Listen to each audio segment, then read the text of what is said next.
नमस्कार, मैं हूं रविंद्र जैन और आप देखना शुरू कर चुके हैं सबकी खबर। देश के एक उद्योगपति की तिजोरी भरने के लिए देश की नरेंद्र मोदी सरकार मध्य प्रदेश के एक जिले को पूरी तरह बर्बाद करने पर उतारू है। आज की खबर को जरा गौर से सुनिए। ये मध्य प्रदेश के लोगों के लिए चिंता का विषय बन गया है। जिन सरकारों को हमने विकास के लिए चुना था, अपनी मदद के लिए चुना था, ये सरकार तो विनाश करने पर तुल गई। ये सरकार तो हमसे हमारा जीवन छीनने पर तुल गई।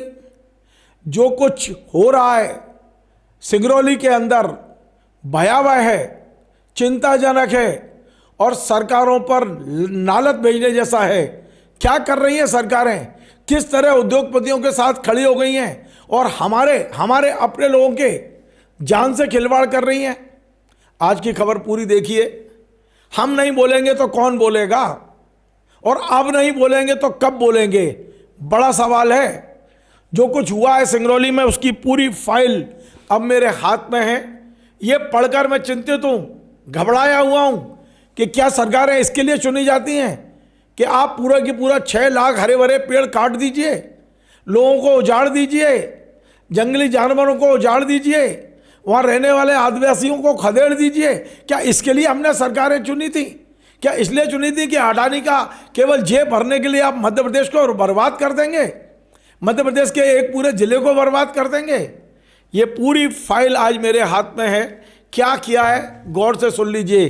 दरअसल अडानी ने 2021 में, अडानी की एक कंपनी है और उस कंपनी का भी नाम बता दूं, उसका एड्रेस अहमदाबाद का है। इस कंपनी का नाम है Starta Tech Mineral Resources Private Limited Ahmedabad.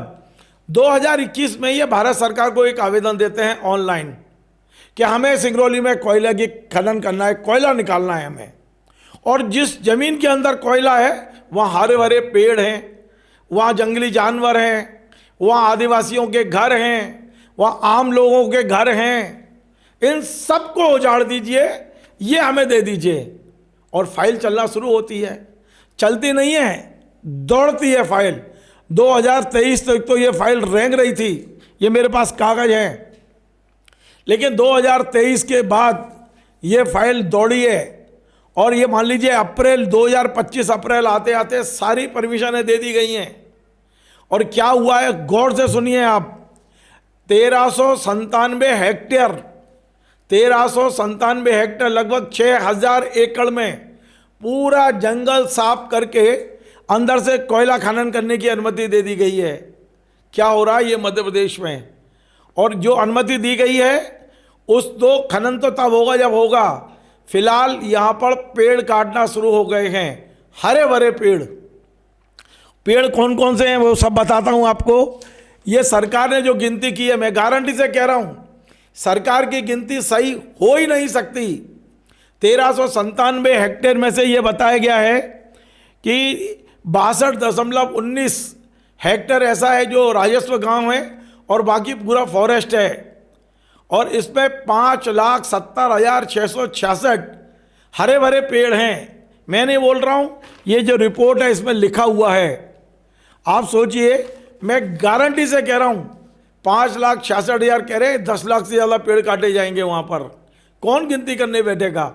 चारों तरफ से हजारों पुलिस वाले तैनात कर दिए गए हैं वहाँ। आप घुस नहीं सकते, जहाँ कटाई चल रही है देख नहीं सकते। आपकी आंखों पर पट्टी बांध दी गई है, आपको दूर कर दिया गया। और यदि आपने उस परिसर के अंदर घुसने की कोशिश की, जहाँ गाँव में पेड़ काटे जा रहे हैं वहाँ जाने की कोशिश की, तो आपको शांति भंग करने के आरोप में जेल भेज दिया जाएगा। और कम से कम 48 और 18 इतने लोगों पर केस रजिस्टर कर दिए हैं। पुलिस के संगीनों के साए में ये पेड़ काटे जा रहे हैं। और ये जो पेड़ काटे जा रहे हैं उसमें हैं साल, सरई, सागौन, साजा, हल्दू, धावन, बहुआ, कारी, कोसम, जामुन, बहेरा, हर्रा, धवई, आंवला, बेर, सलैया, कैंपा, पोपी, खमार, तेंदू, सेंधा और सतकटा। ये पेड़ हैं जिन्हें काटा जा रहा है और पूरा साफ किया जा रहा है जंगल। बहुत बुरी हालत है, आप वहाँ पहुँच नहीं सकते। दूसरा, खुद सरकार ने अपने इस रिपोर्ट में स्वीकार किया है कि जो जंगल काटे जा रहे हैं या जो काटने की हम अनुमति दे रहे हैं, इस जंगल में भालू, लकड़बग्गा, भेड़िया और सियार बड़ी संख्या में मूवमेंट कर रहे हैं, इन्हें भी खदेड़ दिया जाएगा। आप सोचिए, इस पूरे क्षेत्र में 1397 जो हेक्टेयर है, इसमें करीब 620 परिवार रह रहे हैं। इन परिवारों को भी हटाया जा रहा है, बेदखल किया जा रहा है। 356 जनरल कैटेगरी के सामान्य परिवार हैं, 48 अनुसूचित जाति यानी दलित परिवार हैं, 616 हमारे अनुसूचित जनजाति के आदिवासी वनवासी परिवार हैं। इनको अलग किया जा रहा है, हटाया जा रहा है वहाँ से। जो कुछ हो रहा है बड़ा दर्दनाक है। जिन गाँव में ये सब कटाई चल रही है उसमें बांसी बिरदा, गिरौली, आमडा और अमराई खो, ये चारों गांवों में पूरी तरह से तबाही मची हुई है। इस समय तबाही मची हुई है। और मैं आपको बताऊं, मध्य प्रदेश पुलिस जो अब संगीनों को साय में कटवा रही है, वो भी अपना हिस्सा ले रही है। मैं आपको वो भी प्रमाण बताता हूं। आप चौंक जाएंगे। ये ग्वालियर चंबल संभाग के रहने वाले 2 थाना प्रभारी वहाँ तैनात हैं, जिनको जिम्मा सौंपा गया है कि आप कटाई करवाइए, डायरेक्ट इनडायरेक्ट। इनमें एक जितेंद्र सिंह भदौरिया हैं, थाना सरई के थाना प्रभारी हैं, रहने वाले ग्वालियर चंबल संभाग के हैं। इनकी पत्नी प्रियंका के नाम से बता दिया गया एक फर्जी, क्या उनका वहाँ मकान था। 15,94,979 रुपये इन्होंने ले लिए। मैं गारंटी से कह रहा हूँ ये रिश्वत है। इनका मकान वहाँ नहीं था, ये केवल पेपर पर किया गया है। मेरे पास सारे कागज हैं, आने पर पूरा प्रमाण दूंगा। एक और थाना प्रभारी हैं जिनका नाम है दीपेंद्र सिंह कुशवाहा, इनकी पत्नी का नाम स्वाति सिंह। 14,83,442 रुपये इन्होंने भी मुआवजा ले लिया है। जब आप वहाँ के रहने वाले नहीं स्थायी, कैसे मुआवजा दे दिया गया है? जांच का विषय है, लेकिन कोई जांच करने वाला नहीं है। ये एक तरह से रिश्वत की राशि मिली है इनको। और अब कांग्रेस पार्टी ने एक कमेटी बनाई है, लेकिन उसके पहले मैं आपको बता दूं, मैं धन्यवाद दूंगा विक्रांत भूरिया का, जो पिछले सप्ताह वहाँ देखने के लिए गए थे। पुलिस ने बैरिकेडिंग कर दी, उनको जाने नहीं दिया, तो वो पैदल 15-20 किलोमीटर चल के उन स्थानों पर पहुँचे थे। मैंने खबर भी बनाई थी। और जिस तरह की आवाज़ें गूंज रही हैं रात भर, पेड़ काटने की, मशीनों से पेड़ काटे जा रहे हैं, बड़े बड़े लंबे पेड़ काटे जा रहे हैं। दिल हिल जाता है सुन के ही क्या हो रहा है। विक्रांत भूरिया ने आकर राहुल गांधी को बताया, फिर एआईसीसी ने इसमें संज्ञान लिया है।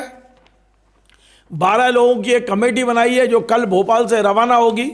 कमेटी क्या करेगी मुझे नहीं पता, पर मेरे पास तो ये कागज़ पहले से सारे आ गए हैं। भारत सरकार ने कब अनुमति दी, मध्य प्रदेश ने क्या क्या लिखा है, सारी चीज़ें पूरी ऑफिस की पूरे हस्ताक्षर वाली फाइल है मेरे पास है, पूरी फाइल मेरे पास है। ये जो कमेटी बनाई है एआईसीसी ने, जीतू पटवारी जी, उमंग सिंघार जी, मीनाक्षी नटराजन जी, अजय सिंह राहुल भैया, राजेंद्र सिंह जी पूर्व विधानसभा उपाध्यक्ष, बाला बच्चन पूर्व मंत्री, हेमंत कटारे उपनेता प्रतिपक्ष विधानसभा, जयवर्धन सिंह पूर्व मंत्री, कमलेश्वर पटेल पूर्व मंत्री, ओंकार सिंह मरकाम, हिना कामरे पूर्व उपाध्यक्ष मध्य प्रदेश विधानसभा और विक्रांत भूरिया, ये लोग कल यहाँ से रवाना हो रहे हैं और वहाँ से पूरी रिपोर्ट बनाकर अपनी पार्टी को देंगे। क्या करेगी पार्टी? नरेंद्र मोदी किसी की सुनते हैं? नरेंद्र मोदी सरकार किसी की सुनती है? आप विरोध करिए, आपको थाने में डाल देंगे, जेल में डाल देंगे। ये विनाश की ऐसी लीला शुरू हुई है। पता नहीं क्यों मेरा ये मन कहता है कि नरेंद्र मोदी जी ने यदि ये परमिशन वापस नहीं ली, यदि हमारे हरे भरे पेड़ों को नहीं बचाया, तो आप सोच लीजिए, हो सकता है कि सिगरौली की हाय इस सरकार को भारी पड़ जाए। मैं बड़ी बात कह रहा हूँ, छोटे मुँह बड़ी बात कह रहा हूँ। सिगरौली को बर्बाद कर किया जा रहा है और सब लोग चुप हैं। एक और बड़ा मजाक सुना देता हूँ आपको। ये मजाक इसलिए कह रहा हूँ कि वहाँ जो पेड़ काटे जा रहे हैं, लगभग 6 लाख पेड़, और उन पेड़ों के स्थान पर इन्होंने एक ड्रामा रचा है कि हम 4 जिलों में पेड़ लगाएंगे। आज तक जितने भी प्रोजेक्ट के लिए पेड़ काटे गए हैं, एक स्थान कोई बता दे कि जितने पेड़ काटे गए थे उसके 1/4 पेड़ भी कहीं हरे भरे हों। केवल ड्रामा किया जाता है, पैसे जमा कराए जाते हैं, और ये ड्रामा इस मामले में भी हो रहा है। अब बताइए, आप पेड़ काटे जा रहे हैं सिंगरौली में और पेड़ लगाए जाएंगे शाजापुर में। ये जो लिस्ट मेरे पास है, उज्जैन संभाग के शाजापुर के सनावत, शिवगढ़, धंदेड़ा, नाकड़, धानीखेड़ी, रायपुरिया, हाटीपुरा, जलारा बड़ौद, खेड़ा चौहान, दुर्गापुरा, नरेला, चिप्या, यहाँ ये शाजापुर, और इसके अलावा है पाडल, मारूबड़िया, कंडारी, बीजानगरी और खजूरी चौपड़ा। ये गांव में पेड़ लगाएंगे। आप सोचिए शाजापुर के गांव में ये पेड़ लगेंगे, ये ड्रामा बताया जा रहा है। दूसरा रायसेन में बताया जा रहा है कि चैनपुरा में जमीन ली है पेड़ लगाने के लिए। उत्तर सागर के लक्षणपुरा में जमीन ली गई है, और सीपरी के डोंगरी, झिरनिया, रघुनाथपुरा, मरोरा, खोलसा, दुल्हारा और झलवासा, अतबई, कुदेनिया, माफी, इन जगह ये पेड़ लगाए जाएंगे। बात इसकी कि जो जंगल कट रहा है उसके एवज में जो प्लांटेशन होना है वो शिवपुरी, आगरमालवा, रायसेन और सागर, इनमें तकरीबन 1400 हेक्टेयर की ज़मीन जो है इसको पहले ही आवंटित की जा चुकी है, और 98 करोड़ की राशि भी जो है वो कंपनी द्वारा वहाँ पे जमा कराई जा चुकी है। तो जो कॉम्पेंसेटरी अफॉरेस्टेशन होना है उसकी प्रक्रिया कंपनी के द्वारा इसमें पूरी की गई है। तो वन विभाग की निगरानी में ये सारी जो कटाई है वो वहाँ पे हो रही है। आप क्या ड्रामा किया मचा रखा है इन लोगों ने, अति हो चुकी है। सीपरी के कोच बसई, बूदड़ा और इमलीपुरा आदि स्थानों पर भी ये लोग बता रहे हैं कि यहाँ हम पेड़ लगाएंगे। क्या कभी पेड़ लगाए गए हैं आज तक? लेकिन जो कुछ हो रहा है बहुत बहुत डरावना हो रहा है। मतलब आज सोचिए कि जिस सरकार को हमने अपने विकास के लिए चुना था, पिछले दिनों हमने दिल्ली में देखा था कि रूस के राष्ट्रपति पुतिन आए थे और वो लगातार खांस रहे थे, यानी कि दिल्ली का मौसम सूट नहीं कर रहा था। पर्यावरण कितना बिगाड़ दिया है दिल्ली का। आप सोचिए, उस दिल्ली का पर्यावरण बिगाड़ने के बाद इन लोगों की नज़र सिंगरौली पर लग गई है, और आज सिंगरौली है, कल क्या होगा मुझे नहीं पता। यदि सिंगरौली को नहीं रोका गया, क्या होगा मुझे नहीं पता है। पर यह विनाश लीला यह थमने वाली नहीं है। सिंगरौली पहला नहीं है।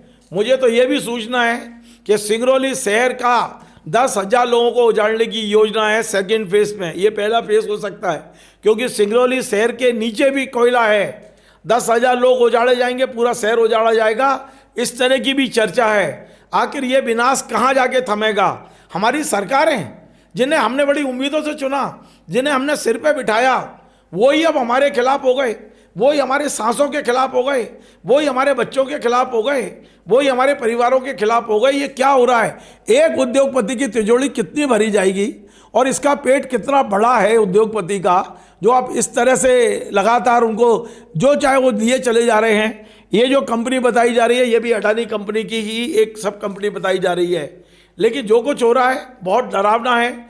मध्य प्रदेश के लिए डरावना है, हम सबके लिए डरावना है, और देश का सरकार द्वारा जो विनाश की शुरुआत हुई है कहाँ जाके थमेगी नहीं पता है। हम जानते हैं कांग्रेस जाएगी, अपनी रिपोर्ट भी देगी, लेकिन कर कुछ नहीं पाएंगे, क्योंकि सरकारें ही जब जुल्म करेगी तो आप क्या कर पाएंगे।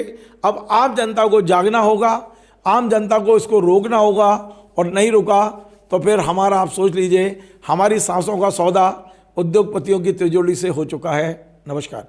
Join the next be the best, Bundelkhand का सबसे विशाल और आधुनिक विश्वविद्यालय ज्ञानवीर यूनिवर्सिटी। ये सिर्फ एक यूनिवर्सिटी नहीं, ये है आपके सपनों का लॉन्च पैड। यहाँ मिले आपको smart classrooms, modern campus, updated labs और एक्सपीरियंस्ड फैकल्टी। हर स्टूडेंट को मिलता है कॉन्फिडेंस, ग्रोथ और एक ब्राइट करियर का प्रॉमिस।